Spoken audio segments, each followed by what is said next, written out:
샬롬 샬롬 샬롬 샬롬 샬롬. 하나님 사랑합니다. 여러분 주 앞에서 주 안에 사랑합니다. 예, 시편 54편 말씀, 주의 이름이 선하심이니이다 이렇게 말씀하고 있습니다. 예, 다윗의 그 마스길 인도자를 따라 현악에 맞춘 노래다 이렇게 표지에 나와 있습니다. 10사람이 사울에게 이르러 말하기를 다윗이 우리가 있는 곳에 숨지 아니하였나이까 하던 때 54편 6절에 하나님의 주의 이름으로 나를 구원하시고 주의 힘으로 나를 변호하소서. 하나님은 내 기도를 들으시고 내 입의 말에 귀를 기울이소서. 낮에 낯선 자들이 일어나 나를 치고 포악한 자들이 내 생명을 수색하며 하나님을 자기 앞에 두지 아니하였음이니이다. 하나님은 나를 돕는 이시며 주께서는 내 생명을 붙들어 주시는 이시니다. 주께서는 내 원수에게 악으로 갚으시니 주의 성실하심으로 그들을 멸하소서. 내가 낙헌제로 주께 제사하리이다. 여호와여 주의 이름에 감사하오리니 주의 이름이 선하심이니이다. 이렇게 증거하고 있어요. 마지막 7절에 보면 참으로 주께서 모든 환난에서 나를 건지시고 내 원수가 보응받는 것을 내 눈이 똑똑히 보게 하셨나이다. 이렇게 끝나죠. 54편 말씀. 인생은 한쪽 어깨는 생존이라는 짐, 다른 어깨는 죽음이라는 짐을 지고 힘들게 고갯말을 오르는 나그네의 삶이기도 합니다. 그럼에도 불구하고 그 짐은 누구도 대신 질 수 없는 자신만의 몫이기도 하죠. 만일 질병에 걸렸다면 약을 사다 주고 병원에 입원하는 것까지는 도울 수 있지만 대신하거나 대신 수술받을 수는 없습니다. 만일 불의의 사고나 사업의 실패나 또한 비리에 연루되어 수감되어야 할 때 어느 누구도 역시 누가 대신 짊어질 수 없는 짐들이죠. 물론 그와 같은 짐들은 예외가 있습니다. 그러나 세상에서 한 사람도 예외가 없이 모든 사람이 지고 가야 하는 짐, 그것은 죽음이라는 짐이죠. 물론 이런 그 죽음이라는 짐, 아무리 부귀 권세를 누리고 사는 사람도 아무리 젊은 사람일지라도 아무리 유명하고 아무리 대단한 사람일지라도 이 짐을 벗어버릴 수는 없어요. 대신 질 수도 없습니다. 사랑하는 자식이거나 사랑하는 아내일지라도 대신 짊어질 수 없는 짐이 바로 죽음입니다. 대출을 받기도 하죠. 평소 우리가 병에 걸렸을 때 병을 맡기고 물질적으로 어려울 때 은행에 가서 대출을 받기도 합니다. 그처럼 누구도 우리가 세상을 사노가는 반드시 짊어져야 하는 육체적으로 정신적으로 겪어야 하는 고통의 짐과 더불어 마지막까지 걷지 못하는 죄악의 짐, 죽음의 짐을 맡겨버릴 곳이 세상 아무데도 없는 것일까? 만일 내가 반드시 져야 할 짐이라면 그것을 감당할 수 있도록 나를 도와주리가, 내 힘으로는 질 수 없는 죄악과 죽음과 심판의 짐을 져주리가 과연 누구인지 오늘 성경 말씀을 통해서 답을 찾으십시다. 여러분들도 눈치채셨죠? 대신 지실 수 있는 분. 사랑을 상실한 사람들의 모습이 나옵니다. 하나님께서는 이스라엘 백성들에게 요구하신 것은 형식적인 제사가 아니라 사랑하신 것처럼 하나님이 우리를 사랑하신 것처럼 이스라엘 백성도 하나님을 사랑하고 이웃을 사랑해야 할 것을 명령하시죠. 신명기 6장 5절에도 레위기 19장 18절에도 말씀합니다. 너는 마음을 다하고 뜻을 다하고 힘을 다하여 내 하나님 야훼를 사랑하라. 레위기 19장 18절에도 원수를 갚지 말며 동포를 원망하지 말며 내 이웃 사랑하기를 내 자신과 같이 사랑하라. 나는 야훼니라. 아멘. 물론 이스라엘 주변에는 하나님 대신 미신과 우상을 숭배하는 이방인들이 너무나 많았습니다. 하나님께서는 그러한 나라들 가운데 이스라엘 백성들만은 미신이나 우상이 아니라 창조주 하나님을 사랑하고 이웃을 사랑하는 구별된 삶을 살아가라고 명령하셨어요. 오늘 시편 기자 다윗은 사울왕의 사위죠. 사위는 사랑하는 딸의 남편이고 그 남편이 죽게 되면 제일 고통스러워하는 사람은 딸이겠죠. 그럼에도 불구하고 사울왕은 백성들이 자기보다 사위에 대한 인기가 더 높은 것 때문에 시기심에 눈이 멀어서 그만 노예가 되어 자그마치 3,000명의 군대를 불어서 이잡듯이 수색해서 다윗을 잡아 죽이려고 혈안이 됩니다. 사울왕이 무엇 때문에 자기 사위인 다윗을 그렇게 미워하고 죽이려 한 이유, 그것은 한마디로 사랑이었기 때문이죠. 사랑은 좋은 것을 선물하는 것이기 전에 아무것도 주지 않을지라도 미워하거나 시기하지 않는 것이 사랑입니다. 고린도전서 13장 4절이죠. 오래 참고 온유하며 시기하지 아니하며 자랑하지 아니하며 교만하지 아니하며 물에 힘치 아니하며 자기 유익을 구하지 아니하며 성내지 아니하며 악한 것을 생각지 아니하며 사울은 원하는 모든 것을 얻을 수 있는 일개국의 왕이었지만 사랑을 상실했어요. 백성들에게 평안을 주는 대신 고통을 주는 어리석은 왕으로 전락하고 맙니다. 아마도 세상에서 사람들이 최고의 소망은 어쩌면 왕이 되는 것일지도 몰라요. 최고가 되는 것.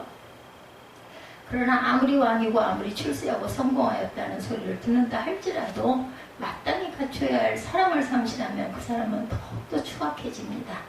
그 같은 사울왕은 자기 아들 요나단이 다윗을 옹호한다고 단창을 던져서 죽이려고 할 정도로 시기심에 이성을 잃어버린 그런 그 사단의 그 밥이 된 사람, 불쌍하죠.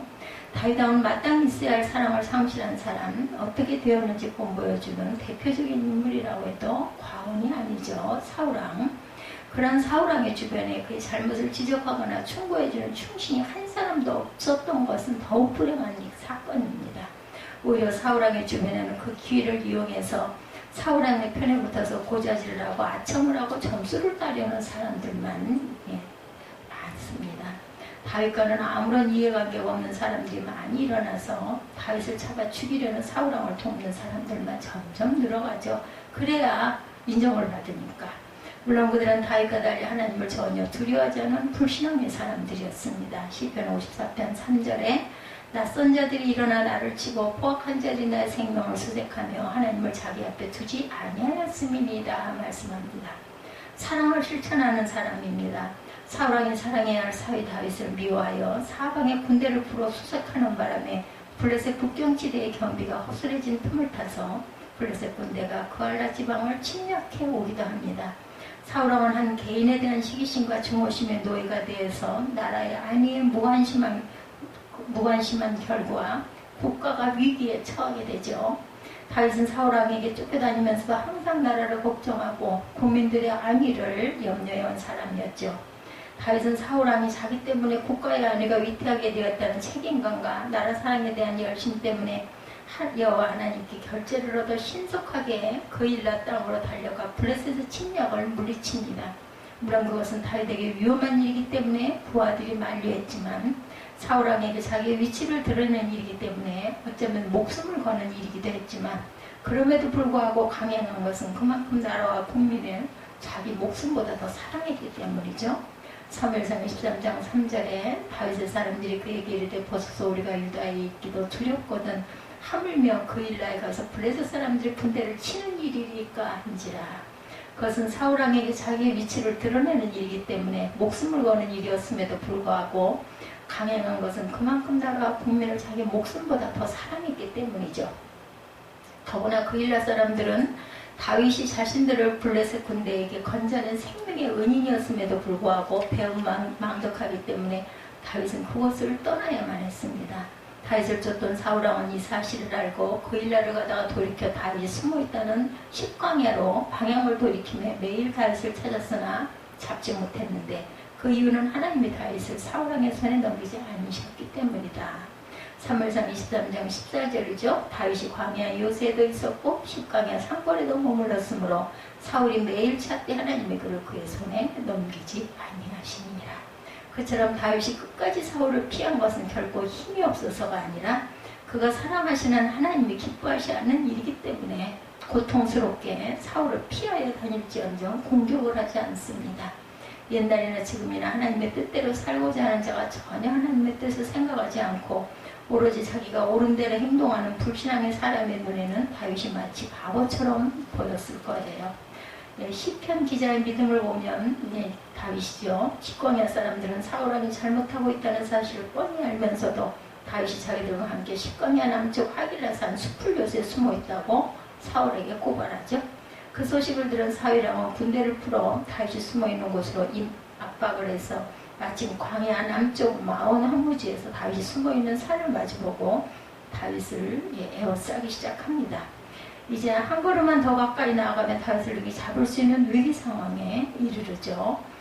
사무엘상 23장 26절에 보면 사울이 산 이쪽으로 가며 다윗과 그의 사람들은 산 저쪽으로 가며 다윗이 사울을 두려워하여 급히 피하려 하였으니 이는 사울과 그의 사람들이 다윗과 그의 사람들을 에워싸고 잡으려 함이었더라. 이제 다윗은 도관에 든 쥐가 됐어요. 그러나 누구도 다윗을 도울 수가 없습니다.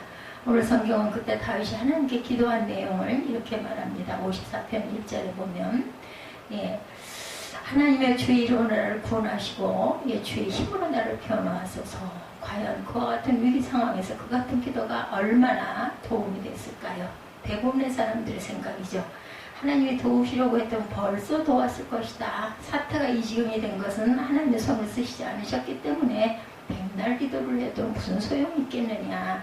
낙심하며 지레 포기할 수밖에 없는 그러한 상황. 그러나 다윗은 그와 같이 절망적인 상황에도 물에 빠진 사람이 구명대로 꽉 붙잡은 것처럼 하나님께서 이미 자기를 돕고 계심을 믿었습니다. 4절이죠. 하나님은 나를 돕는 이시며 주께서는 내 생명을 붙들어 주시는 이시입니다. 여기서 돕는이라는 말, 아자르는 원조하다, 지원하다, 생명을 붙들어 준다, 심화크는 지탱하다, 의지하다, 지원하다는 뜻으로 분사형으로 현재 돕고 계신다는 뜻을 나타냅니다. 현실적으로 사울의 손에 잡힐 것 같은 위기 상황에도 불구하고 이처럼 하나님이 이미 돕고 계신다고 믿는 증거 무엇일까? 그것은 하나님은 불의한 사울왕과 달리 정의로우시고 성실한 분이기 때문에 결코 자기를 원수의 손에 넘기지 아니하시고 오히려 하나님께서 원수에게 악으로 갚으실 것을 믿었다라는 거죠. 5절에 주께서는 내 원수에게 악으로 갚으시리니 주의 성실하심으로 그들을 멸하소서. 이렇게 고백합니다. 그 같은 위기 상황에서 대부분의 사람들처럼 낙심하고 두려워하고 원망하고 불평할 수밖에 없는데 시편 기자는 하나님께 감사의 제사를 드리겠다고 6절에 고백하죠. 내가 낙헌제로 주께 제사하리다. 여호와 주의 이름에 감사하오리니 주의 이름이 선하심입니다. 아멘. 대단한 믿음이죠. 자기가 위기를 만났을 때 아무도 돕는 자가 없고 다 하나같이 원수의 편이 되었으나 유일하게 하나님만은 자기를 환난 중에 건져내시고 원수는 보호하실 것을 믿습니다. 7절에 참으로 주께서는 모든 환난에서 나를 건지시고 내 원수가 보호받는 것을 내 눈이 똑똑히 보게 하셨나이다. 과연 그와 같은 믿음의 시편 기자는 어떻게 되었을까? 사울왕이 이번에는 확실하게 다윗을 잡았다고 쾌재를 부리는 순간 갑자기 급한 전갈이 오죠. 예, 사무엘상 23장 17절에 전령이 사울에게 와 이르되 급히 오소서 블레셋 사람들이 땅을 침노하나이다. 하필이면 그 순간에 조금만 늦어도 사울의 평생 수건이 이루어지는 순간에 하필이면 블레셋 군대가 쳐들어온 거죠. 만일 그대로 방치한다면 나라가 통째로 블레셋 손에 넘어가 나라가 멸망하게 될 위기가 찾아옵니다. 그 상황이 얼마나 위급했던지 사울은 블레셋을 막기 위해 다윗을 쫓던 군대를 회군하게 하죠.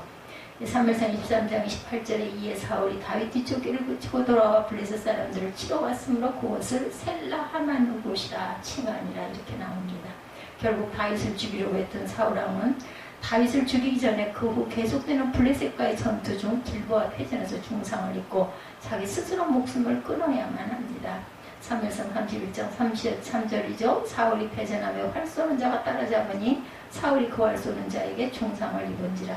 그가 무기를 든 자에게 이르되 내 칼을 빼어 그것으로 나를 찌르라 할례 받지 않은 자들이 와서 나를 찔고 모욕할까 두려워하노라.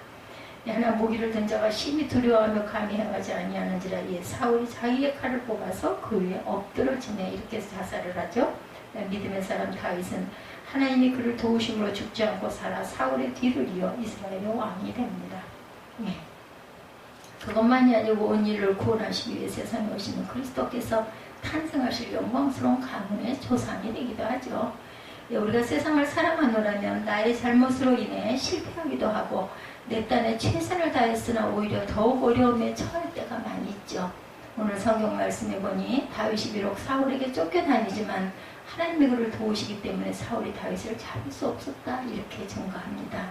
마찬가지죠. 우리도 지금 내가 어려움에 처해 있는 것 같지만 아직까지 살아있다는 것, 아직까지 건강하다고 하는 것은 나도 모르는 사이에 하나님께서 나를 돕고 계시기 때문이다. 시편 37편 24절에 그는 넘어지나 아주 엎드러지지 아니하면 여호와께서 그의 손으로 붙드시미로다.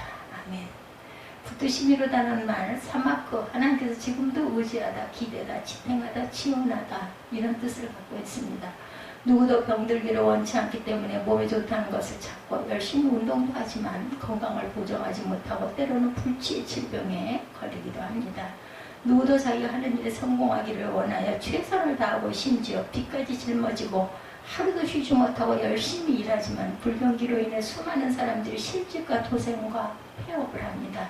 설령 행복한 삶을 사는 사람일지라도 거기까지 이르는 동안 많은 고난과 수고를 겪었을 것이고 그 행복을 누리는 기간은 몇 년이 되지 못하고 살만 하면 병들고 살만 하면 늙어지는 것이 유한한 인생이죠. 더구나 누구도 초대하지 않았음에도 불구하고 예고 없이 불쑥 찾아오는 강도처럼 언젠가는 반드시 한 번은 죽음을 맞이하게 될 때 그 누구도 나를 대신하지 못하고 그 무엇도 가지지 못하고 오직 빈몸으로 홀로 그 길을 가야 합니다. 그러한 세상에서 아무런 조건 없이 나와 아무런 상관없는 것 같은데 그러한 나에게 찾아오셔서 수고하고 무거운 짐진 자들아 다 내게로 오리라 내가 쉬게 하겠다라고 나의 짐을 대신 지시겠다고 자원하는 친꾼이 바로 예수 그리스도시죠. 인간은 달면 삶기고 쓰면 뱉지만 예수님은 나의 질고와 나의 죄악과 나의 죽음의 짐을 대신 지시기 위해 죄 없는 몸이 죄인처럼 취급을 받고 온갖 모욕과 채찍과 십자가와 죽음 앞에서 묵묵히 나의 죄를 대신하여 고난받으시고 죽기까지 하신 것은 나를 사랑하시기 때문이라는 것. 그때 나는 주님을 몰랐고 그때 나는 주님을 부인했었고 그때 나는 주님의 불신했으나 그래도 주님은 나를 버리지 않으셨고 그래서 주님은 내 짐을 지시고 십자가에 달려 대신 죄값을 지불하신 분이시기도 합니다. 나에게 그만한 가치가 있을까요, 여러분들? 내가 무슨 신세를 졌나요? 결코 아닙니다. 그렇게 하신 딱 하나, 나를 사랑하시기 때문이라는 것. 그 증거가 십자가죠. 그래서 교회가 십자가를 높이 세우는 것입니다. 로마서 5장 8절에 우리가 아직 죄인 되었을 때 그리스도께서 우리를 위하여 죽으심으로 하나님께서 우리에 대한 자기의 사랑을 확증하셨느니라. 그런데 왜 나는 아직까지 그 사랑을 경험하지 못하고 행복을 누리지 못하고 있는 것일까? 사랑은 상대적이기 때문이죠. 불행한 사람은 일방적인 짝사랑이라면 나를 사랑하신 하나님은 짝사랑을 원치 아니하시고 나도 그와 같은 하나님을 사랑한다고 반응하기를 원하시죠. 이제 그 하나님께 믿음의 손을 내미시기 바랍니다. 침몰하는 배에서 바다에 뛰어내린 사람이 마치 헬리콥터에서 내린 구명대 밧줄을 믿음으로 꽉 잡기만 하면 몸이 바다에서 끌어올려지듯이 내가 할 수 있는 일은 오직 믿음으로 나의 구세주이신 예수 그리스도를 붙잡기만 하면 되는 것이라는 것 잊지 맙시다. 나는 믿음으로 주님께 나아가 내 마음으로 활짝 열어야 되겠죠. 히브리서 4장 16절에 우리는 긍휼하심을 받고 때를 때로 돕는 은혜를 얻기 위하여 하나님의 보좌 앞에 담대히 나아갈 것이니라. 아멘. 그렇게 하기만 하면 나의 현실은 여전하지만 나의 마음은 크게 달라졌음을 알게 됩니다. 그것을 무서워하지 않고 원망하지 않고 감사하고 찬송하게 될 것입니다. 히브리서 13장 6절에 그러므로 우리가 담대히 말하되 주는 나를 돕는 이시니 내가 무서워하지 아니하겠노라. 사람이 내게 어찌하리요 하노라. 그 이유는 나를 돕는 이는 그리스도의 신을 믿기 때문이죠. 하나님께서 나를 세상에 존재하게 하시는 까닭 걱정과 염려와 불안과 고통스러운 삶을 살게 하기 위함이 아니고 나를 향한 하나님의 본심은 행복입니다. 창세기 49장 25절에 내 아버지 하나님께로 말미암나니 그가 너를 도우실 것이요 전능자로 말미암나니 그가 내게 복을 주실 것이라. 위로 하늘의 복과 아래로 깊은 삶의 복과 젖먹이는 복과 태의 복이로다. 이 같은 하나님의 사랑을 깨달은 사람은 하나님을 향해 오늘 시편 기자처럼 하나님께 도움의 손길을 내밀게 되죠. 기도하게 됩니다. 항상 기뻐하라. 쉬지 말고 기도하라. 범사에 감사하라. 이것이 그리스도 예수 안에서 너를 향하신 하나님의 뜻이니라. 분명히 나를 돕고 나를 항상 보호하시고 항상 나를 사랑하시고 눈동자처럼 바라보시는 주님의 사랑을 잊지 않는 저와 여러분들이 되시기를 주님의 이름으로 축복합니다. 기도하시겠습니다.